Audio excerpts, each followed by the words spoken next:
Alrighty, we are finally to dividing decimals, and I know some of you were really interested in practicing this again. So I'm going to walk you through our first problem. So we have 1 8/100 divided by 18/100. I've already set up most of our problem. There's still some stuff missing. I have our division steps, estimate, multiply, and subtract. And I've written out my standard division problem. So dividend on the inside, I have my division bar and my divisor on the outside. Now, here's something for you. When we divided decimals in class, we used a lot of models. But I'm going to show you the standard way, which we've done in class before. So that's why you're seeing it a little bit different if you were expecting a bunch of models and things like that. So I have our standard division algorithm over here. And here's something you need to remember. If our divisor is not a whole number, we have to turn it into one. We can't divide when our divisor is a decimal. Let me say that again. We cannot divide when our divisor is a decimal. We have to turn it into a whole number. So looking at 18/100, I want you to think, how many times do I have to move this decimal to the right to turn this into a whole number? Hopefully you said 2 times. So if I move it once, oh, this marker's finally given out on me. Once, it would become 1 whole and 8/10. If I move it twice, now it becomes 18 wholes. And I cross that off just to show I've moved it over here. Okay? Now, whatever I do to the outside number, the divisor, I also have to do to the inside number, or the dividend. I moved it twice over here. I need to move that decimal twice inside. So now 18/100 became 18. 1 8/100 became 108.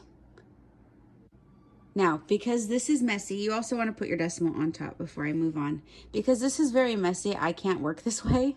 I'm going to rewrite it over here. So now my divisor is 18. And my dividend is 108. And then don't forget, bring that decimal up on top just so you can see where it's supposed to be.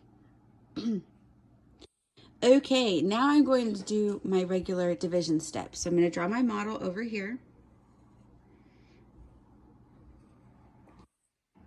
Divisor on top. And I have my toolkit set up because, again, 18 is not a math fact that we all have memorized. Okay, here we go.